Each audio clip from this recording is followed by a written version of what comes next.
ऊर्जा का मान किसके किसके बराबर होता है? तो यहां गतिज ऊर्जा ऑप्शन होगा क्या? स्थितिज ऊर्जा ऑप्शन होगा क्या? संवेग ऑप्शन होगा क्या? त्वरण ऑप्शन होगा क्या? क्लियर है? अब जल्दी से यहां थ्योरी लिख लिए हो, अगले पर चले हम। अब अगला प्रश्न पर चलते हैं दोस्त मेरे। हमारा एक ही मकसद है इस क्लास के थ्रू, थ्योरी भी पढ़ाना टफ टॉपिक को, और टफ टॉपिक के सेम टाइम में क्वेश्चन भी करवा देना। ठीक है, अब चलते हैं दोस्त मेरे। क्या मामला है कि अगर आप जानते हैं, एक बात बताइए, एकदम सिंपल सा थ्योरी है और इसको शायद आप जानते होंगे। बंदूक मास, ये तो सबको पता होगा, ये न्यूमेरिकल mg vg बराबर -mb vb, पता है कि नहीं पता है? कल भी आया था टेस्ट में, और उम्मीद करते हैं कि आप इसको जरूर बनाए होंगे। हमेशा ये टेस्ट में इसलिए आता है कि हमेशा ये क्वेश्चन पूछा जाता है। अब लेकिन इसका एक क्वेश्चन हमको ये बताइए कि वेग किसका कम होगा? बंदूक का velocity of the gun is less या velocity of the bullet is less? किसका वेग कम होगा? हाँ, गन का वेग पीछे हटने का कम होता है और बंदूक के आगे हटने, चाहे गोली के आगे चलने का वेग ज्यादा होता है। देखो बात बताइए, तो सबको पता है गोली का वेग ज्यादा होता है, उतने तेजी से अगर बंदूक पीछे हटेगा तो आदमियों ना मर जाएगा रे। तो अगर इसका वेग कम होता है क्योंकि इसका द्रव्यमान ज्यादा होता है, इसका वेग ज्यादा होता है क्योंकि इसका द्रव्यमान कम होता है। प्यारे बच्चों, इससे आपने क्या सीखा? इससे आपने क्या सीखा? इसका द्रव्यमान क्या है? कम। B फॉर बुलेट है, G फॉर गन है, तो mass of velocity of the gun कम है, इसलिए डाउन एरो है। मास ऑफ द गन भी ज्यादा है, अब वेलोसिटी ऑफ द बुलेट जो है वो ज्यादा है, velocity mass of the bullet क्या है? कम है। इसका मतलब सीधे शब्दों में कि जिसका द्रव्यमान ज्यादा होगा उसका वेग कम होगा, और जिसका द्रव्यमान कम होगा उसका वेग ज्यादा। यही ना मामला है? अरे बोलिए। अब एक बात बताइए, एकदम सिंपल सा प्रश्न है, इसको लिख लीजिए फिर बतिया लेते हैं।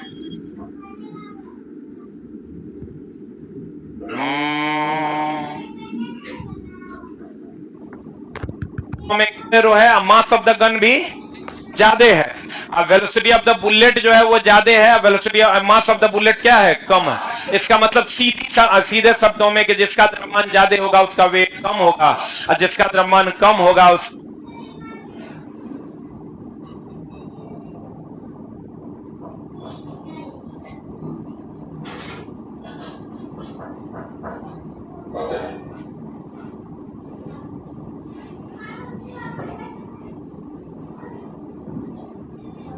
लिख लिए। जिसका द्रव्यमान ज्यादा उसका वेग कम, और जिसका द्रव्यमान कम उसका वेग ज्यादा। इसीलिए तो बंदूक का वेग जो है वो कम होता है पीछे हटने का, क्योंकि उसका द्रव्यमान क्या है? ज्यादा। हो गया? बढ़े? अब देखो, कहता है 5 किलोग्राम, सेम थ्योरी यहां लगा दो।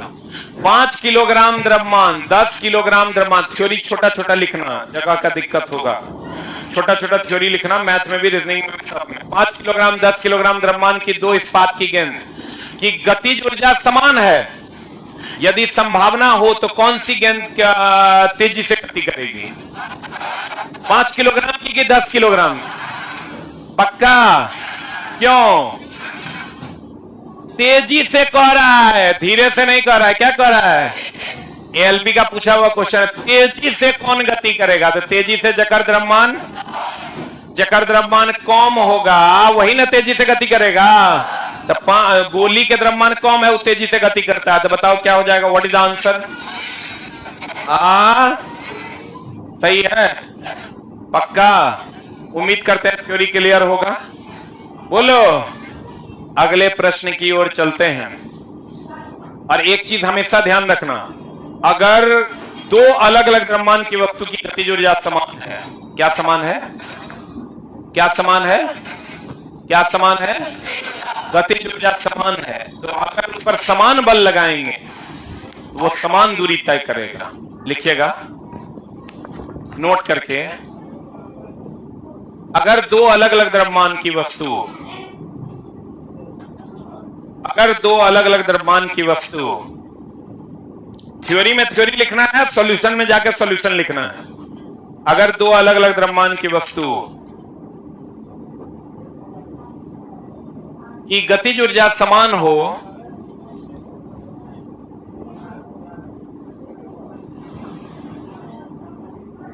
की गतिज ऊर्जा समान हो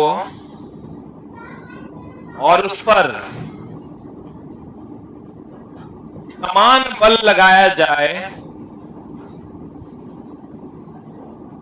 समान बल लगाया जाए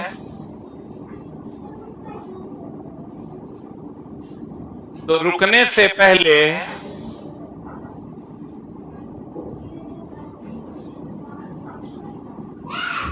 वह वस्तु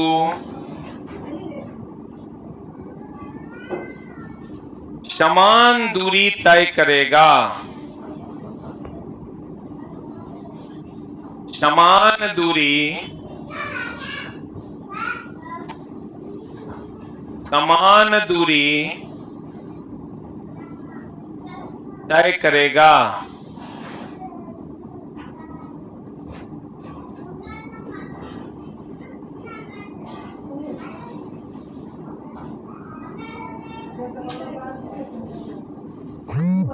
कैसा दूरी तय करेगा?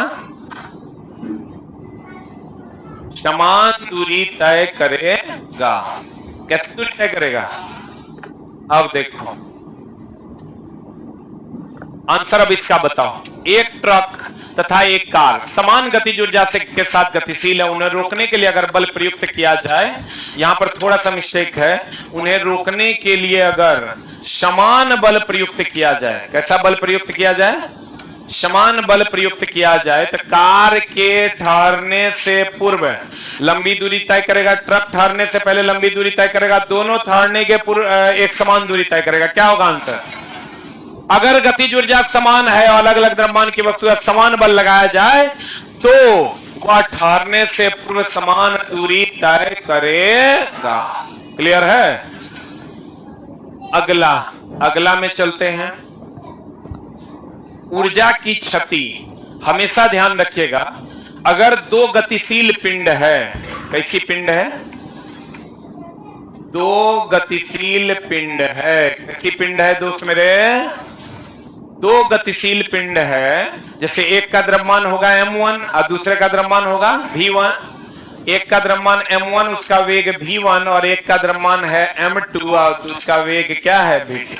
अगर मान लो ऐसा है, दो गति से ई तो चला, हम हाफ एम वी स्क्वायर के सवाल नहीं पढ़ा रहे हैं कि एम पट से गुना करो, चट से आंसर निकाल लो। क्वेश्चन वो भी पूछेगा, हम उस पर कोई कमेंट्स नहीं कर रहे हैं, क्वेश्चन आपका वो भी पूछेगा। लेकिन वैसे प्रश्न जो आपके मेरिट बनाने में आपका सहयोग करेंगी, क्योंकि दोस्त मेरे एग्जाम निकाल लेना, पीटी निकाल लेना बहुत बड़ी बात नहीं है।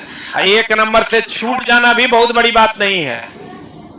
मेन मामला है मेंसवा निकालना, फाइनल मेरिट तक जाना। फिजिकल में अपीयर हो जाना बहुत बड़ी बात नहीं है। मेन मामला क्या है? मेरिट में तुम्हारा नाम हुआ, तुम्हारा नौकरी हो जाए। नहीं तो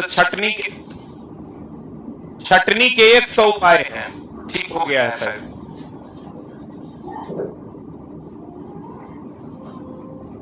छटनी के 100 उपाय हैं। या तो तोरा पीटी में छांट देगा 1 नंबर से, और ना तो तोरा मेंसवा में छांट देगा। जगर खाली पीटी है तो कोनो न कोनो चीज में आगे जाके अगर तोरा नंबर कम रहेगा तो छटने की संभावना प्रबल है। लोग कहते हैं कि क्वेश्चन पढ़ने से रिजल्ट होता है, हमको ऐसा लगता है कि 5 अच्छे क्वेश्चन पढ़ने से रिजल्ट होता है, और मतलब नौकरी होता है। रिजल्ट क्वेश्चन पढ़ने से होता है, लेकिन नौकरी जो होता है ना वो 5 अच्छे प्रश्नों को पढ़ने से होता है। ये बात आप हमेशा ध्यान रखिए। नौकरी लेना और रिजल्ट लेना दोनों अलग अलग बातें हैं। इसमें बहुत सारा बच्चा ऐसा होगा जो मेरिट से कहीं ना कहीं से छटा होगा। एक बार हाथ खड़ा करो, कौन कौन है? बहुत ऐसे बच्चे हैं और एकदम क्लोजली छटे होंगे। वो काम आपके साथ ना हो, आपको फिर से ना बैठना पड़े 5 साल तक, उसी का उपाय लगा रहे हैं। नौकरी 5 अच्छे प्रश्नों को पढ़ने से ही होता है। ये बात हमेशा आप ध्यान रखिएगा। हम बात कर रहे थे अगर दो गतिशील पिंड है और अगर टक्कर हो गया, क्या हो गया दोस्त मेरे? अगर दो गतिशील पिंड में टक्कर हो गया या टक्कर नहीं भी हुआ तो उसका जो क्षय होगा गतिज ऊर्जा का, क्षय जो होगा वो गतिज ऊर्जा का, क्षय गतिज ऊर्जा का जो होगा वो क्या होगा, हाफ m, ध्यान देना, half m1 v1 square minus half m2 v2 square. इसका ध्यान देना, अगर द्रव्यमान सेम है तो हाफ m कॉमन ले लेना है, v1 square minus v2 square, बोलवे नहीं करेगा। अगर सेम द्रव्यमान है तो हाफ m कॉमन ले लेना है, v1 square minus v2 square ना। और अगर द्रव्यमान सेम नहीं है तो इसका m1 v1 इसका m2 v2 सबका वैल्यू पुट कर देना, you will get the result. अरे बोलो, तो पहले तो ई मामला। अब मामला ये है कि एक और सवाल है। सवाल क्या है, थ्योरी है, अगर ये इसका द्रव्यमान m1 है और इसका वेग v1 है, और अगर एक द्रव्यमान m2 है, एक वेग v2 है, और दोनों आपस में टकरा के साथ में चल दिया, एक द्रव्यमान m1 एक द्रव्यमान m2, ये मान ले v वेग से चल दिया ना, तो टक्कर से पहले का जो संवेग होगा टक्कर के बाद का संवेग समान होता है।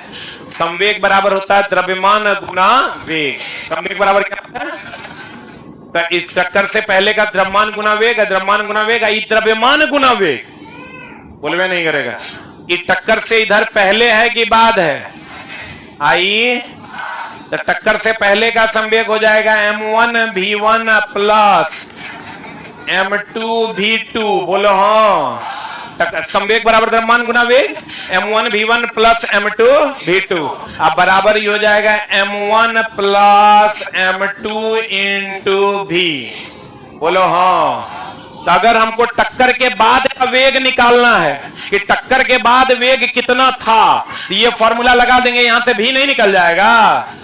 अरे बोले हुए नहीं करेगा, निकलेगा।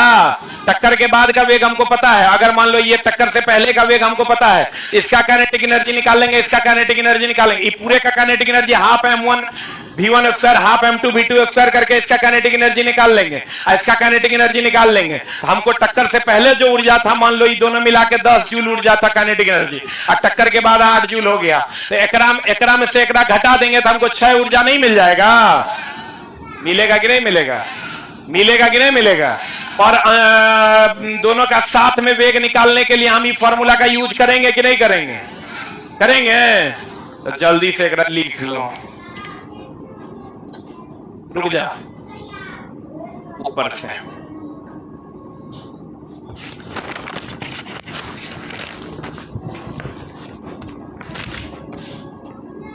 जल्दी लिख। अरे टीचर का टाइम चला फिक्स है, कल से एग्जैक्ट 9 बजे लाइव हो जाएगा। 9 से 9:45 मेरा है, 9:45 से 10:30 गौरव सर, 10 11:15 रोशन सर, और तीनों कंटेंट हम पूरी टीम के साथ और सभी टीचर के साथ मिलकर बनाए हैं। और जो जो इंस्ट्रक्शंस हम दिए हैं, फ्री में क्लास मिल रहा है दोस्त मेरे, जरूर कर लो। हम बार बार कहते हैं पेड कोर्स कहीं और खरीदो, क्लास हमारा चैनल पे आके कर लो, इतना तो कर ही सकता है तुम।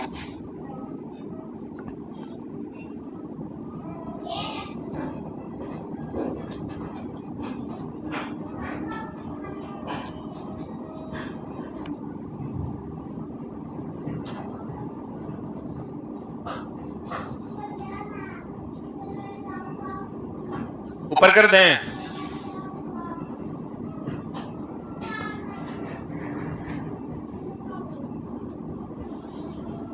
हम आपको कोई जोर भी नहीं दे रहे हैं, हम अपने पहले थ्योरी पढ़ाएंगे और तब क्वेश्चन करवाएंगे, ठीक है। भारी लगे तो समझ लो तुम मेहनत कर रहा है, और नहीं तो बल का सहमत न्यूटन पढ़ो तब 5 साल और लगेगा। एकदम दिमाग में चला एडजस्ट कर लो। 5 अच्छे प्रश्न ही नौकरी दिलवाते हैं मात्र, नहीं तो फिर पंचवर्षीय में चले जाओ। अरे हो गया,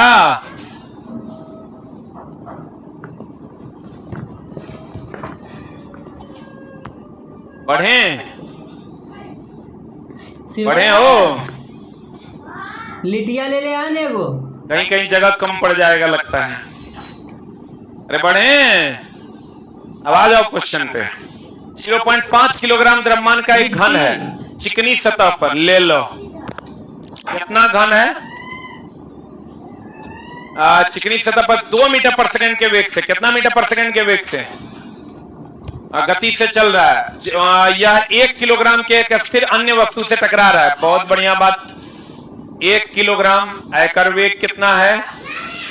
1 किलोग्राम के एक अस्थिर अन्य वस्तु से टकरा रहा है, तो अस्थिर आयकर वेग कितना है? 0। बहुत बढ़िया बात। अब वे दोनों एकल वस्तु के रूप में साथ में आगे बढ़ते हैं। ये 0.5 केजी का वस्तु और ये 1 केजी का वस्तु, दोनों एकल होकर के साथ में आगे बढ़ते हैं। मान लेते हैं भी है। टकराव के दौरान कुल क्षति ऊर्जा क्या होगी? यही ना। हम अगर इसका द्रव्यमान हमको पता है 1 किलो, आधा किलो, 1.5 किलो, तो हाफ mv² निकालने के लिए भी चाहिए। बोलवे नहीं करेगा। एक हाफ mv² होवे नहीं करेगा, क्योंकि m तो है, v का मान 0 है, तो 0 का स्क्वायर कर देंगे, पूरा टर्म 0 हो जाएगा। इसका हाफ mv² के लिए हाफ m है, v है, हाफ mv² निकाल देंगे। इसका हाफ mv² निकाल देंगे, अब दोनों को घटा देंगे तो 6 ऊर्जा नहीं निकल जाएगा। लेकिन पहले इसका वेग निकालना होगा। पहले क्या निकालना होगा? अब वेग निकालने के लिए हमको क्या फॉर्मूला लगाना होगा? टक्कर से पहले का संवेग बराबर टक्कर के बाद का संवेग। टक्कर से पहले का संवेग 0.5 गुना 2 प्लस ई तो 0 न हो जाएगा। 0 बराबर टक्कर के बाद का संवेग कितना? 0.5 गुना 1 इंटू भी का मान देखो कितना आता है। 5 दूनी 10, 1 आई हो जाएगा 0.5। यहां प्लस हो जाएगा, ये हो जाएगा 1.5 किलो। तो 1.5 किलो दे 1.5, तो यहां से भी का मान कितना हो जाएगा बता? 1 5 दूनी 10 ना, 1 का बट्टा 1.5 1.5 पॉइंट उड़ोगे 10, 5 दूनी 10, अब 5 दिया 15, 2/3 मीटर पर सेकंड होगा। अरे बोलो। अब एकर गतिज ऊर्जा निकाल लो, एकर गतिज ऊर्जा निकाल लो। अब दोनों को घटा दो, आंसर आ जाएगा। बोलो। किसी को किसी में से घटाओ, कोई दिक्कत नहीं है, माइनस साइन नहीं होगा, खाली माइनस साइन नहीं होगा। 1 मिनट होल्ड ऑन। अब इसका गतिज ऊर्जा निकालो तो कितना आता है? काइनेटिक एनर्जी अगर इसका निकालते हैं हम, तो काइनेटिक एनर्जी अच्छा है डायरेक्ट निकाल दें। 6 निकालेंगे, देखो डायरेक्ट हाफ m1, m कितना रे? 0.5 इंटू v² कितना? 2 का स्क्वायर होगा, माइनस हाफ m का मान कितना है? अरे ये 1.5 ना। 1.5 इंटू v² कितना आया है? 2/3 का होल स्क्वायर। सवाल चला दुए लाइन का है, बस घटा आंसर आ जाएगा। कितना आ रहा है? 0.67 is the right answer.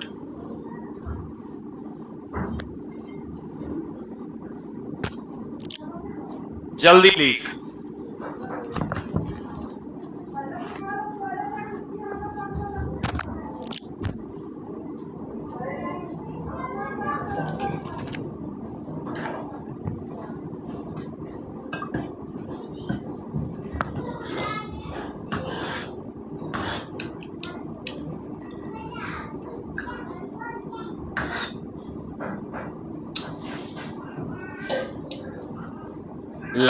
Live रहने से कुछ बच्चों को तकलीफ हो रही होगी, ऐसा हम मानते हैं, लेकिन दोस्त मेरे, कोई भी रूल्स बनता है तो उसमें कुछ लोगों को तकलीफ होती ही है।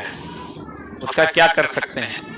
सरकार कहेगी कि आप ट्रैफिक नियमों का पालन कीजिए, आप कहेगा हमको हॉस्पिटल जाना बहुत जरूरी है, कोई कहेगा हमको ट्रेन पकड़ना बहुत जरूरी है। ट्रैफिक नियम का पालन तो कभी नहीं हो पाएगा। हो पाएगा क्या? तब तो सब अपने अपने हिसाब से ट्रैफिक खुलवाया और बंद करवाया करेंगे। Rules is always rules. किसी का आप खून कर दीजिएगा, कहिएगा खून करना बहुत जरूरी था, दिमागी हालत अगर ठीक नहीं था, नहीं तो हमरे मार देता। इस बात पे आपको रिहाई नहीं मिल सकती। अरे हो गया। और हम एकदम सॉरी हैं इसके लिए, आप टाइम निकाल लिए।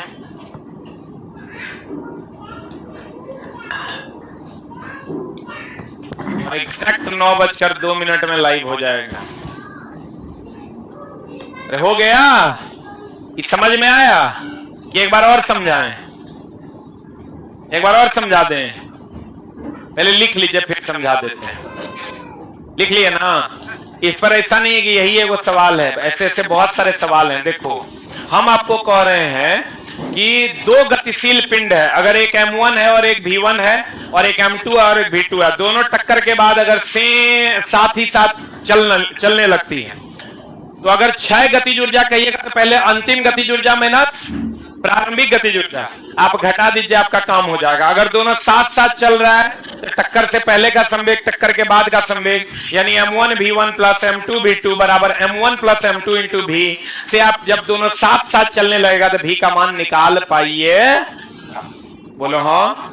और जब v का मान निकाल लीजिएगा तो क्षय ऊर्जा निकालना है, तो भैया अंतिम ऊर्जा आप माइनस प्रारंभिक ऊर्जा को घटा दीजिए तो क्षय ऊर्जा भी निकल जाएगा, नहीं निकल जाएगा? एक क्वेश्चन लिखिएगा, अगर किसी वस्तु का द्रव्यमान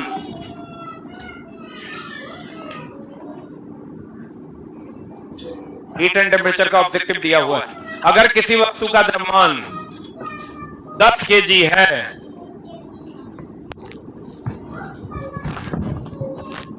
अगर किसी वस्तु का द्रव्यमान 10 kg है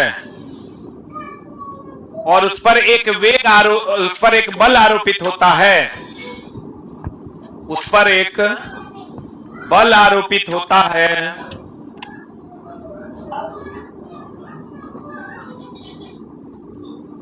उस पर एक बल आरोपित होता है और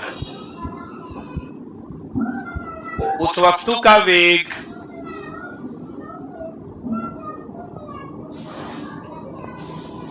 10 मीटर पर सेकंड से 20 मीटर पर सेकंड हो जाता है,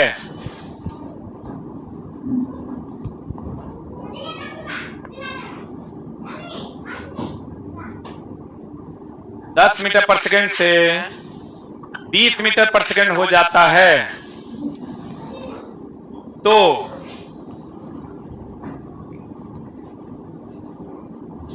क्षय ऊर्जा का मान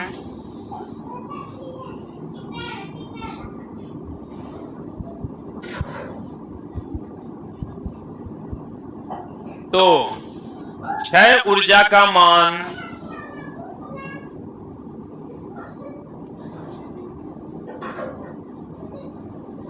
क्या होगा? तो क्षय ऊर्जा का मान क्या होगा बना दीजिएगा। देखो यहां कोई वस्तु है कितना केजी का? 10 केजी का। ओकर वेग कितना है?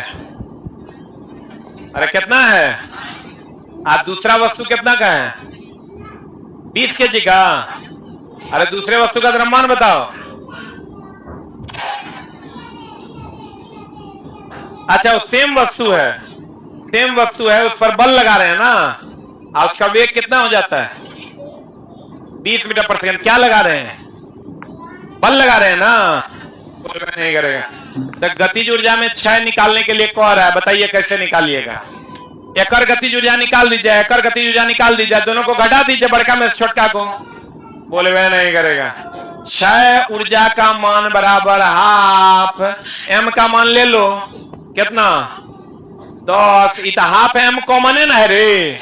अगर हाफ फॉर्मूला अगर हम लगाते हैं, हाफ m1 v1 का square minus half m2 v2 का स्क्वायर, और m कॉमन है यानी दोनों में समान है, तो हाफ m कॉमन ले लेंगे, v1 square minus v2 square नहीं हो जाएगा?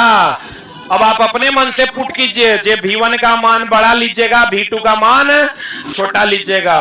हाफ m v1 स्क्वायर कितना? 20 ले लें, आप माइनस कौन अल्लाह कर रहे हैं? कुछ लोगों का मानना होगा कि यहां 10 कहीं नहीं लिए। बोलो 10 इसलिए नहीं लिए दोस्त मेरे कि क्षय ऊर्जा का मान कभी निगेटिव नहीं होगा। तब बता दो कितना हो जाएगा? 400 माइनस 100, 300, 200, 150।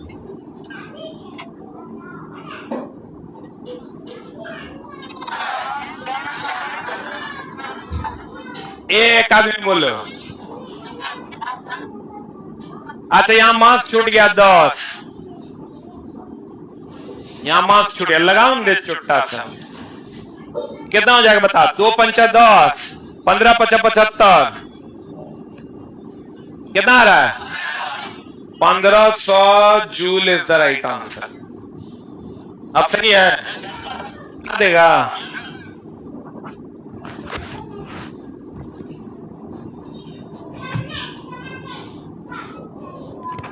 इतना सीरियस कंटेंट पढ़ा रहे हैं, और वहां एक लड़का कहता है यूट्यूब पे, भाई मेरा एक बोल रहा है कि क्या एग्जाम का डेट निकल गया है, क्या फलना हो गया? यार कौन सा स्टूडेंट है भाई तू, पढ़ाई पे ध्यान दे ना, एग्जाम का डेट निकलेगा तो घिना जाएगा।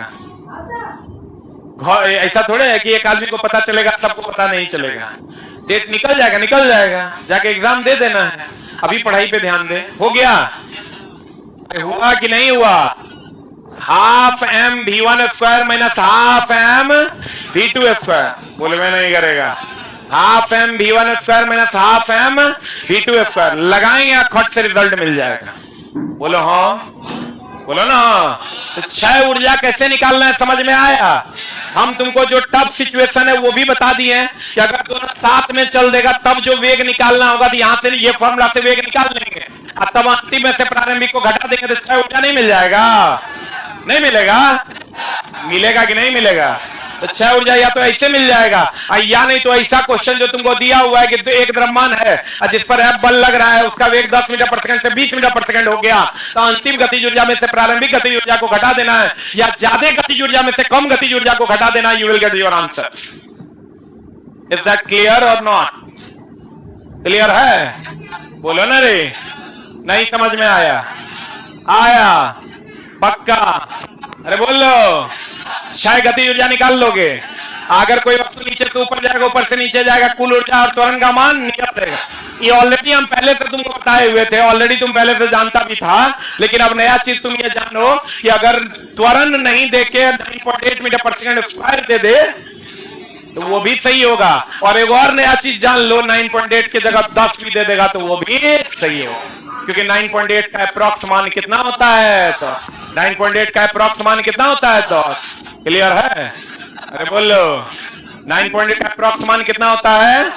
10 होता है। जकर द्रव्यमान कम होगा ओकर वेग ज्यादा, और जकर द्रव्यमान ज्यादा होगा ओकर वेग कम। इसीलिए तो बंदूक का द्रव्यमान ज्यादा है तो ओकर वेग कम होता है, और गोली का द्रव्यमान कम है तो ओकर वेग ज्यादा होता है। बोलो हाँ, बोलो हाँ। क्लियर है? बोलो रे। 9:46 और हमारी कक्षा हो गई समाप्त। ठीक है, 1 मिनट होल्ड ऑन। हमने 10 दिन 10 कक्षा दिया है, लेकिन एक आध 2 कक्षा बढ़ भी सकता है, लेकिन पढ़ाएंगे प्रॉपर तरीके से, पढ़ाएंगे नहीं, तुमको सिखा देंगे। ठीक है? लेकिन दोस्त मेरे अब एक चीज का ध्यान रखना, हम इसमें 3 सब्जेक्ट रखे हैं, एगो साइंस, एगो मैथ, एगो क्या रीजनिंग। साइंस, मैथ, रीजनिंग में तीनों का कंटेंट हम लगभग चलाई अनाउंसमेंट कितना दिन से कर रहे हैं? 1.5 महीना से कर रहे थे। हम चाहते तो एक दिन में 100 क्वेश्चन सेलेक्ट करना कितना देर का काम है? मेरे पास तो सॉफ्टवेयर भी है, तुम हमको बताओगे 100 क्वेश्चन सेलेक्ट करना, हम 5 से 10 मिनट में सेलेक्ट करके तोड़ा देते हैं। 5 मिनट बहुत हो गया, टीम को बोलेंगे 100 क्वेश्चन आ जाएगा मेरे पास। लेकिन हमने इसके लिए समय लिया, शिक्षकों को भी समय दिया, टीम को भी समय दिया कि तुम समय ले लो, लेकिन जिस विश्वास के साथ बच्चा हमसे जुड़ेगा पढ़ने, वो विश्वास कायम रहे, ताकि बच्चा ये कहे कि सर से जुड़े, मटेरियल तो कैसा था पता नहीं चला, तो की पढ़ा दिए, ये तो हम ऑलरेडी जानते थे, या इसका ये तो पूछवे नहीं करेगा, या तो ये कभी पूछवे नहीं किया है, ऐसी टाइप की कोई भी भ्रांतियां नहीं फैले। इसलिए मैथ का भी मटेरियल टाइम लेके बनवाए हैं, रीजनिंग का भी मटेरियल टाइम लेके बनवाए हैं। आप मैथ, रीजनिंग, साइंस आप जिस भी टीचर से पढ़ रहे हो, एक बार आप ये टीचर छोड़िए, ये कंटेंट पढ़ के देखिए, आप विश्वास कीजिए आप बहुत ज्यादा फायदा होगा। कोई फीस हम आपसे मांग नहीं रहे हैं, प्रॉपर वे में ये फेज 1 कंप्लीट फ्री है, फेज 2 भी फ्री रहेगा और फेज 3 भी फ्री रहेगा, लेकिन अलग अलग फेजेज में अलग अलग चीजें आएंगी। ठीक है? और ये बच्चों के लिए हम इसलिए कर रहे हैं कि रेलवे में चला जिसको भी नौकरी लगेगा तो वो बच्चा हमको इसीलिए याद करेगा कि हम उसके लिए कुछ एक्स्ट्रा करेंगे, और नहीं करेंगे तो पता चला बच्चा कहेगा खाली पैसा ले लिया, नौकरी नहीं लगवाया। और लाइव इसलिए रखे हैं कि आप अपने रूटीन को मेंटेन कर सके। क्लियर? तो दोस्त मेरे, मैथ और रीजनिंग का जो कंटेंट हमने बनवाया है आप उसको पढ़ के देखिए। आपको कहीं भी मैथ रीजनिंग साइंस आप पढ़े हो, एक बार ये कंटेंट पढ़ के देखिए, आपको अच्छा लगेगा। ठीक है, एक छोटा सा शॉर्ट्स हम बना लेते हैं। आप लोग अपना अपना मटेरियल, जिसको भी मटेरियल नहीं मिला है आज नहीं मिलेगा मटेरियल, अब कल मिलेगा 12 बजे के बाद। कल 12 बजे के बाद नहीं, कल 4 बजे के बाद आपको मटेरियल मिलेगा। यही मटेरियल कल भी उपलब्ध होगा। फिर से मैं बता दूं, जो लोग ऑफलाइन सेंटर पे विजिट कर रहे हैं मटेरियल के लिए, मटेरियल खत्म हो गया है। कल 4 बजे के बाद शाम में मटेरियल आपको उपलब्ध मिलेगा। 4 बजे के बाद आइएगा, अपना मटेरियल ले जाइएगा। और ऑनलाइन वालों, मटेरियल ऑलरेडी कम्युनिटी में लगा दिया। अभी अब हम जाएंगे और मैथ होगा, हम जाएंगे, उसके बाद मैथ वाले जाएंगे, उसके बाद रीजनिंग होगा। 2.25 घंटे का ये क्लास है।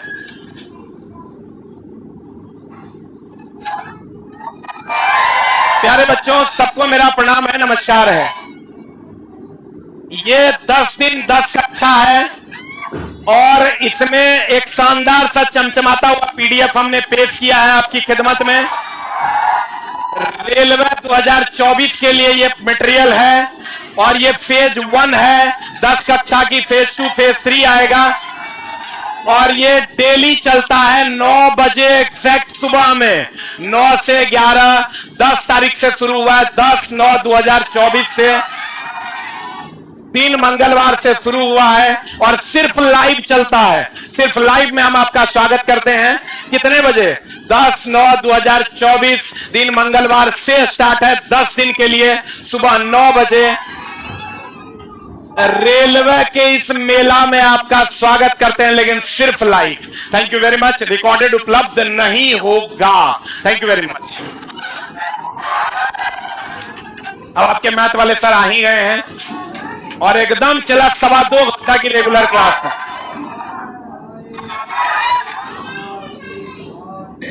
मैथ है अभी की रीजनिंग है? मैथ है। मेरे यहां चला मैथ और रीजनिंग वाला का क्रेज धीरे धीरे हमसे भी ज्यादा बढ़ रहा है, लेकिन कोई बात नहीं। और दोस्त मेरे, अच्छा पढ़ाए तो उस टीचर को सपोर्ट जरूर करना चाहिए। सीधी बात, नो बकवास में रोशन मिश्रा सर कंटेंट में आपका स्वागत करते हैं। Thank you very much.